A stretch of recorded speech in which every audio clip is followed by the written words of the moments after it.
Personal બજેટિંગથી બચતમાં થશે મોટો વધારો. જાણો કેવી રીતે કરવું જોઈએ આયોજન. પર્સનલ બજેટિંગ એટલે પોતાની આવક અને જાવકનું આયોજન કરવું, જે માસિક અને ત્રિમાસિક હોઈ શકે છે. જેમાં વ્યક્તિગત આવકમાંથી થતા કુલ ખર્ચ, બચત અને લોન કેવી રીતે ચૂકવી શકાય તે નક્કી કરવામાં આવે છે. અહીં તમારો આવકનો સ્ત્રોત તમારી નોકરી, ધંધો કે અન્ય હોઈ શકે છે અને તેમાંથી તમારે પોતાના બિલ, ભાડું, લોનની ઈએમઆઈ સહિતના રોજબરોજના ખર્ચનું આયોજન કરવાનું હોય છે. આવક કરતાં પોતાનો ખર્ચ વધી ન જાય તે માટે બજેટના આયોજનની ખાસ જરૂરિયાત ઊભી થાય છે. ઘણીવાર આપણે લોકો પાસેથી સાંભળીએ છીએ કે મને ફાઇનાન્સ વિશે કંઈ સમજાતું નથી અથવા હું પૈસા બચાવી શકતો નથી. જેટલા પૈસા આવે છે બધા જ વપરાઈ જાય છે. પૈસા ક્યાં જાય છે મને ખબર નથી. આ પ્રકારના લોકો પાસે ખાસ કરીને પોતાના બજેટ અંગે કોઈ આયોજન હોતું નથી, જેથી પોતાના પૈસાને ટ્રેસ કરી શકતા નથી અને છેવટે તેમની પાસે કોઈ બચત રહેતી નથી. 18 વર્ષની ઉંમરથી આપણને પુખ્ત વયના કહેવામાં આવે છે. તેનો અર્થ એ છે કે આપણે આપણા જીવન સાથે સંબંધિત તમામ નિર્ણયો જાતે જ લેવા સક્ષમ છીએ. ત્યારે આપણી આર્થિક પરિસ્થિતિને સંભાળવી અને તેના વિશે સંપૂર્ણ માહિતી ધ્યાનપૂર્વક મેળવવી અને તે મુજબ નિર્ણયો લેવાની જવાબદારી વ્યક્તિગત બને છે. પર્સનલ બજેટિંગ એક કૌશલ્ય છે, જેનો અર્થ બિલકુલ એવો નથી કે રોજિંદા ખર્ચમાં ઘટાડો કરવો. આ કૌશલ્ય વ્યક્તિને આર્થિક રીતે સ્વતંત્ર બનાવવામાં મદદ કરે છે અને ભવિષ્યના કેટલાય ધ્યેયો અને ઉદ્દેશોની પરિપૂર્ણતામાં મદદ કરે છે.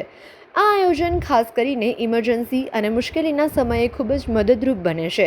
તેથી જ તેને નકારાત્મક રીતે જોવાને બદલે આપણે તેને આપણા આર્થિક ઉદ્દેશોને પૂરા કરવાના સાધન તરીકે જોવું જોઈએ. વ્યક્તિગત બજેટિંગ કરવાની કેટલીક રીતો છે અને તેના માટે કેટલીક ટિપ્સ અને સંદર્ભો પણ ઉપલબ્ધ છે. અમે તેમાંની ખૂબ જ મહત્વની ટિપ્સ તમને અહીં જણાવી રહ્યા છીએ. પહેલું, આજે કેટલા પૈસા ઉપલબ્ધ છે તે અંગે વિચારો.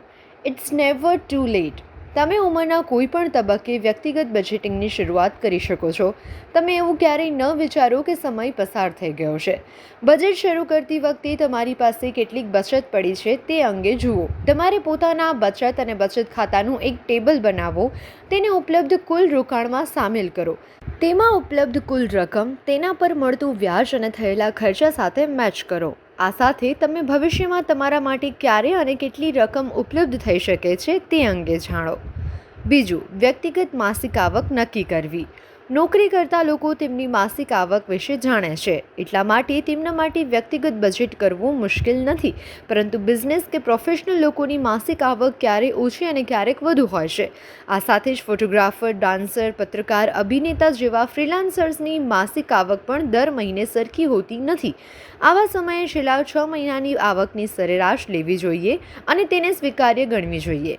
ભવિષ્યમાં આવક તરીકે તમે ગમે તેટલી રકમ કમાશો, પરંતુ અત્યારે માત્ર છેલ્લા 6 મહિનાની આ સરેરાશ રકમ સ્વીકાર્ય ગણવી જોઈએ. 3. કેટલો ખર્ચ કરવો જોઈએ તે નક્કી કરો. માસિક આવક લખ્યા બાદ ખર્ચ અંગેની રકમ પર ધ્યાન આપવું જરૂરી છે. સૌપ્રથમ, લોન ચૂકવવા માટેની દર મહિને ચૂકવવાની રકમ અપેક્ષિત હોય છે. ઉદાહરણ તરીકે personal loan, vehicle loan, home loan, credit card payment વગેરે. તેનાથી એ સમજવું સરળ છે કે માસિક આવકમાંથી કેટલી રકમ સૌપ્રથમ ખર્ચ થશે. 4. કુલ રકમની ગણતરી કરો. તમારી માસિક આવક અને લોનની ચૂકવણી કરવા માટે કેટલી રકમ ખર્ચવામાં આવશે તે જાણ્યા પછી તમને બાકીની રકમ મળશે. તેને નેટ અવેલેબલ ફંડ કહેવામાં આવે છે. માસિક આવકમાંથી કુલ લોનના માસિક હપ્તા બાદ કર્યા પછી અમને ચોખ્ખા ઉપલબ્ધ ભંડોળનો આંકડો મળે છે. જો આ સંખ્યા નિરાશાજનક લાગે તો પણ તમારે તેનાથી નિરાશ થવાની જરૂર નથી. એક વાત ધ્યાનમાં રાખો કે વ્યક્તિગત બજેટિંગનો તમારો નિર્ણય એકદમ યોગ્ય છે અને આ પગલું તેનો જ એક ભાગ છે. 5. સરેરાશ માસિક આવક શોધો.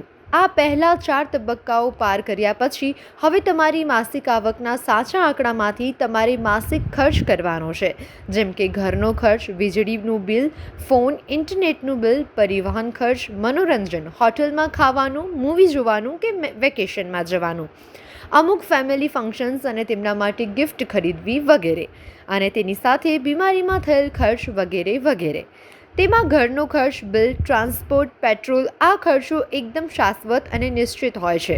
પરંતુ ધ્યાનમાં રાખો કે મનોરંજન, સંબંધીઓને મળવા, પારિવારિક કાર્યો, બીમારીઓ જેવા ખર્ચાઓ પરિવર્તનશીલ ખર્ચ છે, જેને તમે ઘટાડી અથવા નાબૂદ કરી શકો છો.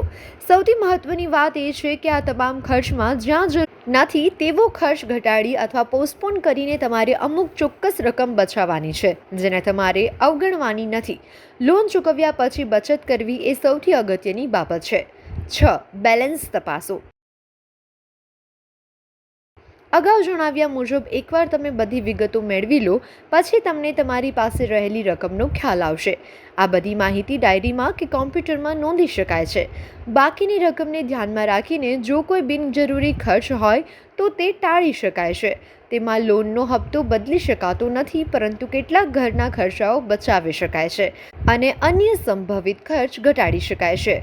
ઉદાહરણ તરીકે, જે મહિનામાં બેલેન્સ ઓછું હોય તે મહિનામાં તમે હોટલમાં ખાવાનું કે ફિલ્મો જોવાનું ટાળી શકો છો. તેવી જ રીતે, જો આવનારા કેટલાક મહિનામાં પરિવારમાં કોઈ કાર્ય થવાનું છે અને તમારે તેના પર કંઈક ખર્ચ કરવાની જરૂર છે, અથવા થોડા મહિના પછી તમે વેકેશનમાં ક્યાંક ફરવા જવા માંગો છો, તો તમે તેના માટે કેટલાક બિનજરૂરી ખર્ચ બચાવી શકો છો. 7. દર મહિને પર્સનલ બજેટિંગ તપાસો. વ્યક્તિગત બજેટિંગની આદત પાડો. એક મહિનો બજેટિંગ કર્યા બાદ પછી ન કરો, અથવા થોડા મહિનાઓ કર્યા બાદ તેની બિલકુલ ભૂલી જાઓ તેવું ન કરો. દર મહિને વ્યક્તિગત બજેટિંગ તપાસો અને કયા ફેરફારો કરવા જરૂરી છે તે મુજબ વિશેષ કાળજીપૂર્વક વિચારો. શિસ્તબદ્ધ બનો, બચત કરવાની ટેવ પાડો, બિનજરૂરી ખર્ચને કેવી રીતે ટાળી શકાય તે વિશે વિચારો.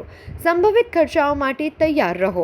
જો એક મહિનામાં કોઈ ખર્ચ અણધાર્યો વધી જાય તો નિરાશ થયા વિના આગામી મહિનામાં તેની ભરપાઈ કરવા શું કરી શકાય તે વિશે વિચારો અને તેનો ખાસ અમલ કરો.